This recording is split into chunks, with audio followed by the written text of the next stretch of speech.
So imagine it's 2002. The United States Supreme Court is sitting down to decide if a single, fluctuating two-digit number should literally dictate whether a man lives or dies by execution. Right, which is just an incredibly heavy concept to wrap your head around. It really is, and that number was his IQ score. I mean, it is wild to think that a concept originally invented, just to help struggling school kids could eventually be used by the justice system to determine life or death. Yeah, the journey from point A to point B there is pretty staggering. Definitely. So to understand exactly how we got there, we are doing a deep dive today into Section 7.5 of Chapter 7 from Psychology 2E. And for this particular deep dive, we're actually going to try a slightly different dynamic to really unpack the material. Yeah, I'm looking forward to this. Same here. Yes. So I am going to step into the role of the curious student today, and you are going to take on the role of the lecturer. I am very happy to step up to the podium for this one. And as the lecturer today, I can tell you that while everyone listening is probably familiar with the term IQ, I mean, we hear it thrown around casually all the time, the actual mechanics of how it's measured are pretty misunderstood. Oh, And the incredibly high stakes legal and societal battles surrounding it are, well, they're entirely unexpected for most people. Okay, so as the student here, let's start right at the foundation. Before it was being used in the Supreme Court, where did this compulsion to measure human intelligence actually come from? It really gained traction in the late 1800s. The first broad test of intelligence was developed by Sir Francis Galton. Okay. And what's interesting is that Galton wasn't even a psychologist. He was a polymath. So his early attempts were fairly rudimentary, but they did kind of set the stage. Right. The real turning point, though, the testing that started to produce consistent, usable results happened in the early 1900s with a French researcher named Alfred Binet. Right, and Section 7.5 points out that Binet wasn't trying to, rank all of humanity or find secret geniuses. No, not at all. He was actually hired by the French government to develop a practical tool to identify children who might have difficulty in regular classrooms, so they could get extra help. Exactly. Yeah. It was born out of a desire for educational intervention, not exclusion. And Binet focused heavily on verbally based tasks. Yeah. But to understand just how experimental this field was in its infancy, you really only need to look at a 1908 version of the Binet-Simon intelligence scale. Oh, this part was crazy. Yeah, one of the tasks actually involved showing children a drawing of two faces and just asking them to point out which face was, quote, prettier. Which is completely wild. How does a child's subjective opinion on physical attractiveness have literally anything to do with their cognitive academic potential? It doesn't. Right. It just highlights the massive cultural and subjective biases baked into those very early tests. I mean, they were basically just throwing concepts at the wall to see what correlated with typical child development. Yeah, it was incredibly unrefined. But the underlying framework, using structured cognitive tasks to gauge ability, that was revolutionary. Okay. And it caught the attention of American researchers, most notably a Stanford professor named Louis Terman. Terman, right. Yeah, so Terman took Binet's work, heavily modified it, and created the Stanford-Binet intelligence scale. But his defining contribution wasn't just changing the questions, it was how he administered the test. Right, the administration. Yes. Terman introduced rigorous standardizing and norming. Okay, wait. I want to make sure we clearly separate those two concepts as the student here. Yeah. Because they're often used interchangeably, but they serve totally different functions. Very true. So standardization is purely about the administration, Yeah. right? Like making sure the playing field is completely level.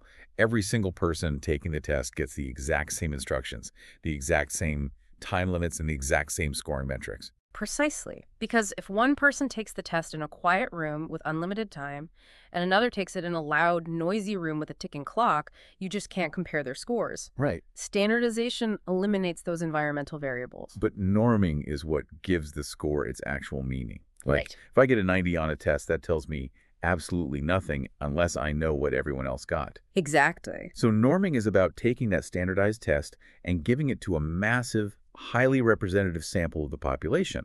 It doesn't create a goalpost of what someone should know. It just provides a statistical snapshot of what a specific age group actually knows at that time. That's a really vital distinction, yes. Yeah. By standardizing the administration and norming the results against a large population, Terman basically transformed the Stanford-Binet into a highly reliable instrument. Wow. In fact, updated iterations of it are literally still in use today. But as the century progressed, our understanding of intelligence expanded. Enter David Wechsler in 1939. Okay, Wechsler. He was the one who worked with World War I veterans, right? And he realized the older tests were heavily skewed toward verbal skills. Yes, exactly. So if you weren't great with language, you looked unintelligent on paper, even if, say, your visual or spatial reasoning was completely off the charts. Right, and Wechsler fundamentally shifted that paradigm. He defined intelligence not just as knowing facts, but as the global capacity of a person to act purposefully, to think rationally, and to deal effectively with his environment. Which is a much broader definition. Way broader. And to capture that, he combined various subtests tapping into both verbal and nonverbal skills. The tests he pioneered, the WISE for adults, the WISC-V for children, and the WPPSI-V for preschoolers, those remain the gold standard today. Yeah, the textbook breaks down the WISC-V, the children's version, and the architecture of it is just fascinating to me. Oh, it really is. Because it's not just a single monolith of smartness. Right. It has 14 different subtests feeding into 5 distinct indices. You've got verbal comprehension, visual spatial, fluid reasoning, working memory, and processing speed. It's designed to figure out how a brain is processing information, not just, whether a kid can memorize the capitals of all 50 states.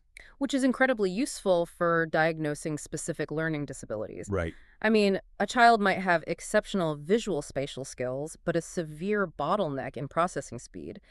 The test reveals that underlying cognitive architecture. So once Terman and Wechsler figured out how to reliably measure all these different facets of intelligence, it basically unleashed this massive wave of data gathering. Oh, huge. Suddenly, we aren't just looking at individual kids. We're mapping the intelligence of entire populations. Yeah. And when you graph that out, you get a bell curve. Yes, a normal distribution, but a bell curve only emerges mathematically if you have a massive, genuinely representative sample size. Right, exactly. Like the textbook's analogy, if you decide to measure the height of women, but you only sample the university basketball team, your data is completely skewed. Oh. You won't get a bell curve. You'll just get a graph clustered entirely around very tall heights. Yeah. But if you sample every woman in an entire city, a natural distribution appears. Most will cluster right at the average, say between 5'4" and 5'6", creating that large bulge in the middle of the graph. And as you move out toward the extremes, Right. women who are 4'11" or 5'11", the numbers trail off symmetrically. The exact same statistical reality applies to IQ scores. Modern tests are carefully calibrated so that the mean or the average score is locked at exactly 100. 100 is the dead center. Right. And then we use standard deviations to measure how scores disperse from that center point. In IQ testing, one standard deviation is 15 points. Got it. And because of the nature of a normal distribution, we know that 68% of the entire population will score within one standard deviation above or below the mean. So that means the vast majority of people walking around have an IQ somewhere between 85 and 115. Exactly. That's the big bulge in the middle of the bell curve. Okay, but wait. The textbook mentions that these tests have to be periodically recalibrated and renormed.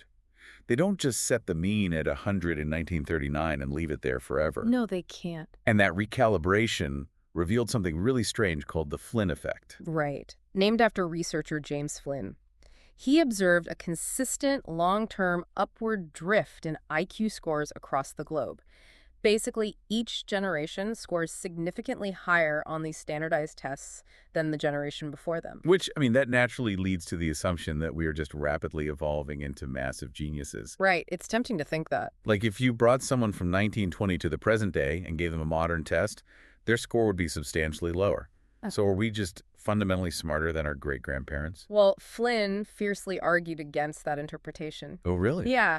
The rapid upward shift over just a few generations is way too fast to be evolutionary. Instead, the Flynn effect likely reflects massive changes in our environment. Okay, like what kind of changes? Things like better childhood nutrition, near universal access to formal education, and just crucial changes in how we interact with the world. Think about it a century ago.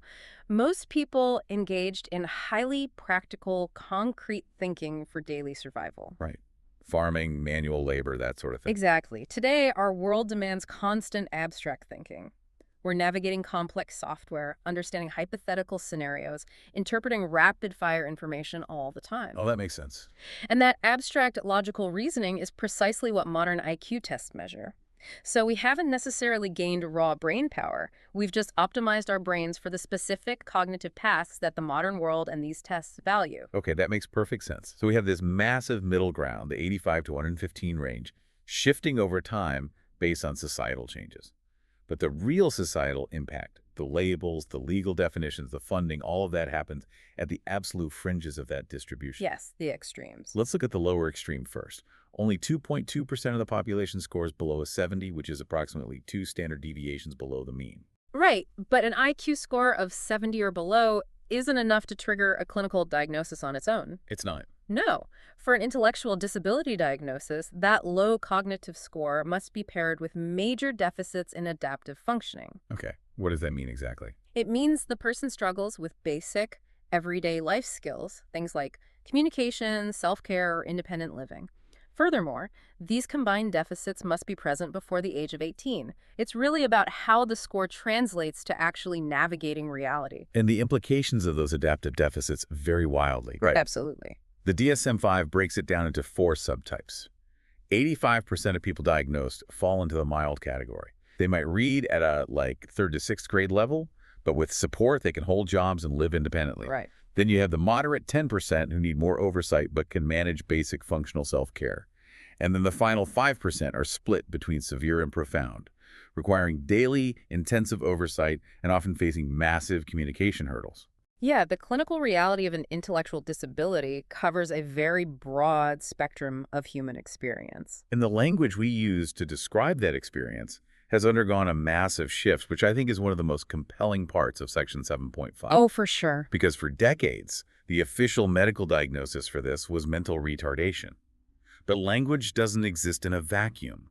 Over time, that clinical term was co-opted by society and weaponized as a pervasive, demeaning slur. It just became an insult. It really did, which prompted a major legislative and cultural movement. Supported by various federal agencies and officially cemented by Rosa's Law in 2010, the terminology across the medical and legal landscape was officially changed to intellectual disability. But what's fascinating is the nuance the textbook brings up regarding the public reaction to that. Right. It wasn't universally praised by everyone. Exactly. While widely supported, some parents of children with severe cognitive impairments actually pushed back against the change in the Federal Register. They argued that intellectual disability was imprecise and just felt less applicable to the specific severe realities their children faced. It's a really difficult balance to strike. It is, and it raises such a complex question for you listening. Does changing the clinical terminology actually grant a vulnerable population more dignity, or does it just force society to invent new ways to stigmatize them? It really shows how deeply intertwined psychological testing is with social policy. Very true. And if we swing completely to the other end of the distribution, we find the top 2% of the population, those scoring 130 or above. The gifted category. Right. These individuals are typically classified as gifted. And historically, society had some very strong, very misguided assumptions about this group as well. Oh, like the classic stereotype of the frail, socially awkward genius. You know, the kid who can do differential calculus in their head but can't throw a baseball or hold a normal conversation. Exactly. That myth was incredibly pervasive.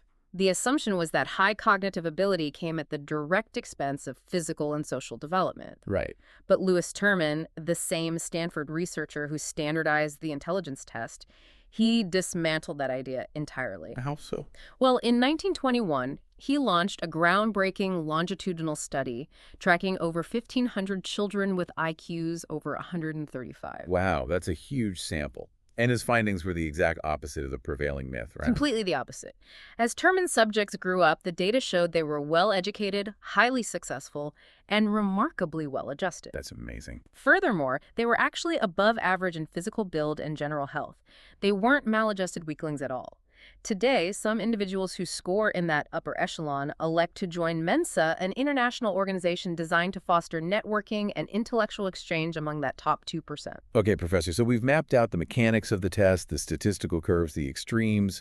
But as the student here, I really have to ask about the real-world application. Okay, shoot. Why do we still subject people to hours of rigorous testing to generate this single number? What is the tangible day-to-day value? Well, in an educational or clinical setting, the value lies in uncovering what behavioral observation alone cannot. Let's look at the specific case study of Candace from the text. Okay, yeah. She was a 14-year-old high school freshman who was failing every single subject, but her academic failure was actually overshadowed by her escalating behavior.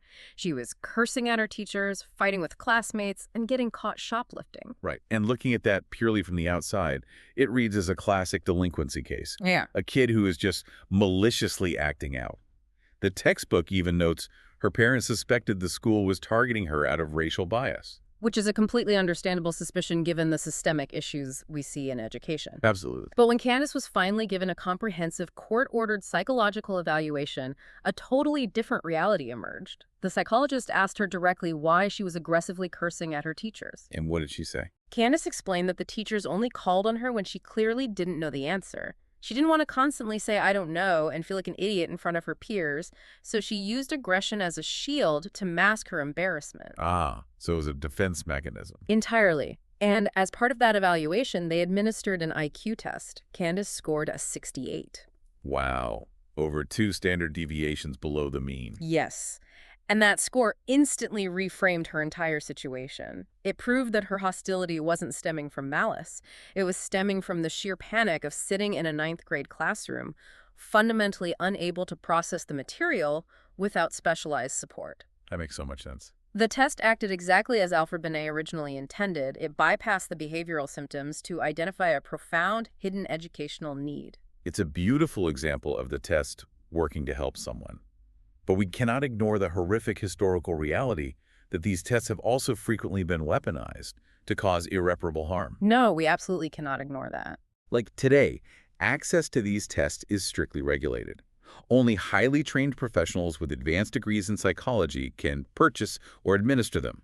But in the early 20th century, the raw data from early intelligence testing was used as pseudoscientific fuel for the American eugenics movement. It is truly one of the darkest chapters in American medical and legal history.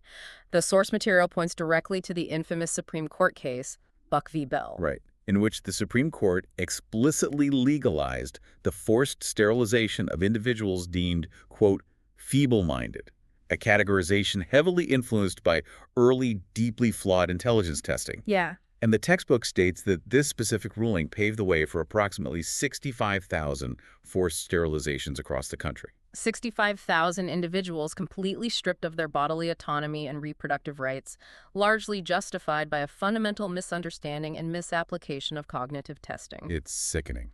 It is. And while we might view that as ancient history, the incredibly high stakes of IQ testing in the legal system remain very real today. It is still a matter of literal life and death. Which brings us back to the hook of today's deep dive, the 2002 Supreme Court case, Atkins v. Virginia. Right. This case is staggering. In 1996, 2 men, Darrell Atkins and William Jones, committed a horrific crime. They robbed, kidnapped, and murdered an airman named Eric Nesbitt. During the subsequent trial, a clinical psychologist evaluated Atkins and testified that his IQ was 59. Which, as we've established, is well below the threshold of 70, placing him firmly in the category of having an intellectual disability. Right. Now, initially, the jury convicted Atkins and sentenced him to death. But his legal team appealed, arguing that his execution would be unconstitutional, and the case ultimately reached the Supreme Court. And in 2002, the court made a landmark ruling. They declared that executing individuals with intellectual disabilities constitutes cruel and unusual punishment, directly violating the Eighth Amendment. Yes, and the court's reasoning hinged heavily on the clinical definition of intellectual disability. They acknowledge that these individuals generally do know the difference between right and wrong. However, their cognitive impairments mean they have a fundamentally diminished capacity to process complex information, to learn from past mistakes, to engage in logical reasoning, and importantly, to control their impulses. So they aren't absolved of the crime, but their diminished culpability means society cannot apply the ultimate irreversible penalty of death. Precisely. The ruling essentially stated that you cannot execute someone whose brain structure prevents them from fully grasping the weight of their actions in the way an average adult would.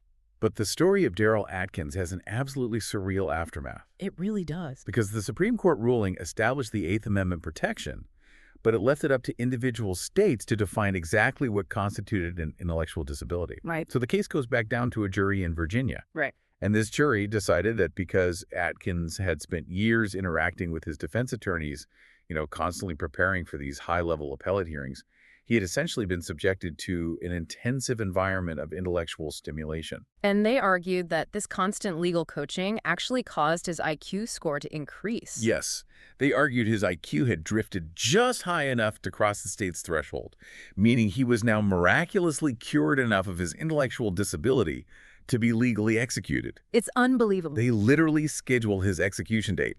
The very legal process designed to save his life was used as the justification to end it. It is a terrifying example of the fragility of the justice system. Treating a fluid metric like an IQ score as an absolute razor-thin boundary between life and death is incredibly dangerous. Absolutely. So what ended up happening to him? Well, ultimately, Atkins did receive a stay of execution, but it had nothing to do with his IQ score. Oh, really? Yeah. It was discovered that the lawyers for his co-defendant, William Jones, had engaged in severe misconduct by coaching Jones to provide false testimony against Atkins. Wow. Yeah.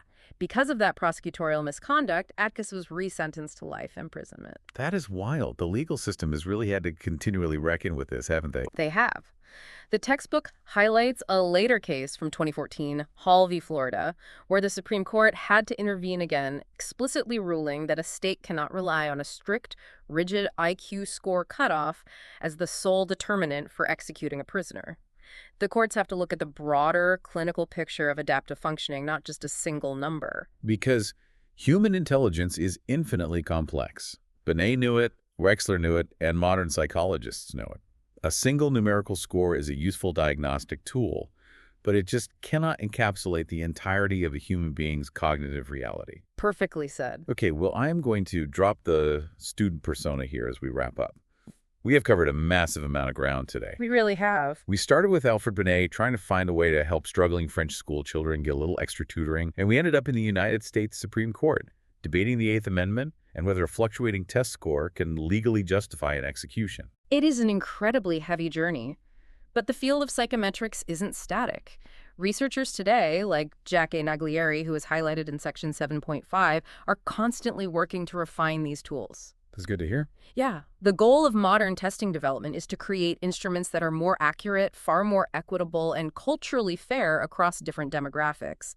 The scientific community is actively trying to get better at understanding how we think while constantly guarding against the historical weaponization of those measurements. Which is a vital ongoing effort.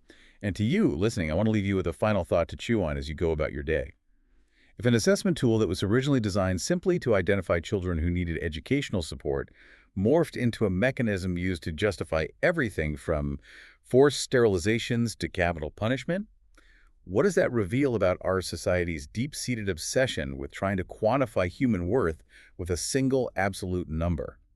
And as cognitive science and testing methods continue to evolve, who gets to decide what the definition of intelligence even looks like tomorrow?